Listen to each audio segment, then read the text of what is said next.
It tells me that these players do not think Dak Prescott is very good. They basically said, if you give an average quarterback that offensive line, Ezekiel Elliott and Amari Cooper, any quarterback, not the top quarterbacks, but any quarterback can do equally as well, if not better, than one Dak Prescott. But what I did do last night, Skip, because I still have some contacts in the NFL, I asked them next year to put out a list of 300 players. Therefore, we're guaranteed to get Dak in that thing. Okay? Because I don't want you to be upset. Yeah, lame jokes. Keep trying. Keep going. Skip, I tell you all the time. I say, Skip, I don't know everything. I know a little bit about everything. But what I do know, I know a lot about. Now, I keep telling you how guys look at Dak, but you don't want to hear me. Execs look at Dak the same way. He's average. No, but the players said he's not even a top 100 quarterbacks, a top 100 players. Skip, you say quarterback. Now, Skip Bayless has told me, Jenny, since I've been on the show for 3 years, the quarterback is the most valuable, the most important player in all of professional sports. And voted on by his peers, they says, nah, bruh, you can't even crack this 100. Let alone get on the list for quarterbacks. A top 100, Skip, and he can't even make that list. That should tell you everything. But you know what? You're dug in.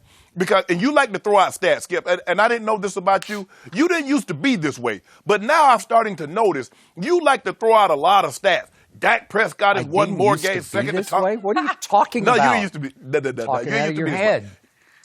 No. Now all of a sudden, Dak Prescott got more game-winning drives than anybody. Oh, He's did I make second that in up? No. You know what's Skip? It's really not your turn to talk. Yeah, thank you. It's really not your turn to talk, but it's my turn. So thank you. You're running out of gas. No, I'm not running. I'm loaded up this morning. Stop by. Gas is $3 a gallon here, so I got plenty. Skip, did you know in 2018, his stats, he was 10th in completion percentage. He was 17th in QBR. He's 20th in yards per attempt. He's 22nd in yards per game. Those stats says average. Now, Skip Bayless has said, you know what? No quarterback in the history of the game in their first 3 years has had a higher completion percentage. But Skip Bayless, did you know over the last 3 years has been the highest completion percentage in NFL history across the board? So everybody is completing percentages at a higher level. Yeah, but he's at the top. Notion. No. Yeah. So this notion that all of a sudden, he had better years than Elway and Marino and this one and that one. Yep. Skip, no, stop it. The league is different now, Skip. No. You can't compare him against those guys. You must compare him against his contemporaries, guys that he's playing against in today's game. Now, the top 100 has been spoken for. And the players, they said over 1,000 players voted. 1,000 players, Skip Bayless, that's a large sample size. That's not 5, that's not 10. That is a very large sample size. And they said, no soup for you. You done? I'm done. My turn to unleash. Thank you very much.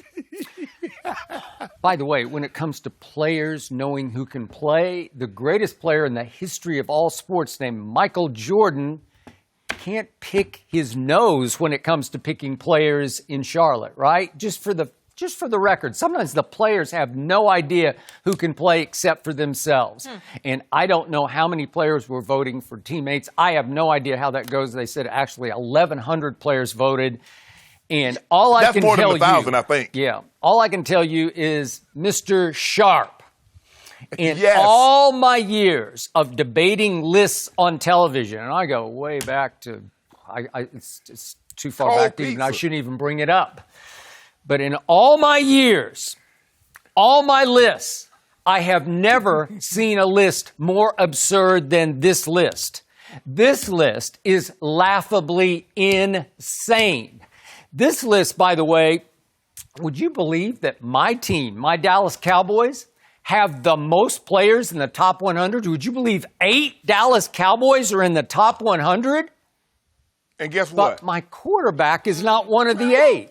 So are we saying my team has 8 players better than my quarterback? Laughably insane. Are we saying that my cornerback named Byron Jones is better than my quarterback named Dak Prescott? Is that the truth? NFL players? Is that really, seriously, would any general manager in the history of the National Football League say, yeah, I can see that. That cornerback is better than that quarterback. Excuse me. Is that right? Do you buy that? Skip, what they're saying, what the players are saying, the reason why the Cowboys haven't won a Super Bowl is because of your quarterback is holding you back. That's what they are saying, considering you do have 8 guys in the top 100 and your quarterback isn't. Who was the MVP of Dallas's victory over Seattle in the postseason last year? Help me out.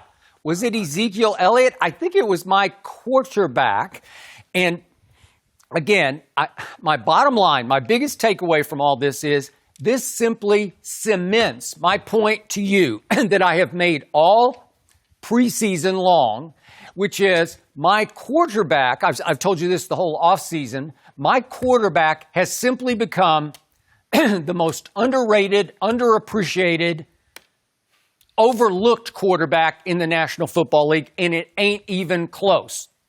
So I tell you all along, quarterbacks are more valuable than any other position, just in impact, in overall ability to affect the scoreboard. The quarterback times 10 is the most important position in your sport. I hate to tell you that as a tight end, but it's just the God's truth. Okay, but Skip, but I'm not arguing with you in that point. I'm just arguing with you that your quarterback isn't in that position. So it also offends me to some degree that these quarterbacks didn't make it. Derek Carr didn't make the top 100. Matt Stafford didn't make top 100. Jameis, Andy Dalton, Nick Foles, Flacco. They didn't deserve to. They didn't deserve to. All of them are in top 100 because the truth is the first 20 players on this list should be quarterbacks. If you really want to do it right, that's how it should be. So I'm here to tell you that right here, right now, if I'm starting my team next year, if I'm going to build a hypothetical team to go win the Super Bowl, and you give me a choice of all these players in the top 10 or my quarterback, I'm taking my quarterback over 3 players in the top 10. I'll take my quarterback over Julio, who is 9th. He's a dependent receiver, a dependent position. I'll take him over Antonio Brown, who is 7th. And I'll take him over Todd Gurley, who is 5th and has arthritic knees and has a hard time staying healthy. I'll take Dak Prescott, who, by the way, has not missed a single game in 3 years and has turned into one of the great young leaders in this sport today. I'll take Dak over any of those 3, and I will beat you with Dak Prescott because they can't do what he does because they don't play his position. Well, guess what, Skip Bayless? There were over 1,100 players that voted, and they don't think he can do very much. Well, I just told you what Michael Jordan's been doing as a GM. Yikes. But no, hold on, Skip. Hold on. If you don't mind me asking, Skip, before you go any further, you say the players don't know what they're talking about. But there are execs that said Dak is an average quarterback, and then you say they don't know what they're talking about. Okay. So who in the hell know what they're talking about when it comes to Dak other than you? Okay, you're talking about the Mike Sando, the athletic piece that we talked about a week or so ago, the other day on the show. What was the first quote they used in the Dak section? It was from an anonymous executive who said, you know what? I'm paraphrasing, but he's saying he's being underrated because this time next year we may be talking about him as a 1, as in he belongs in the top tier. Yep. Because you saw that over the last 8 games last year when Amari Cooper joined the Dallas Cowboys and he finally had a trustworthy, dependable, wavelength wide receiver as a number 1 target. What happened? They just took off and went 7-1. Dak Prescott over the last 8 games had the 3rd most passing yards in the NFL and the 4th most completions in the whole NFL. So I don't know, maybe when he got a number 1, that helped. Now let's go back to the list. Yep. You just hold on.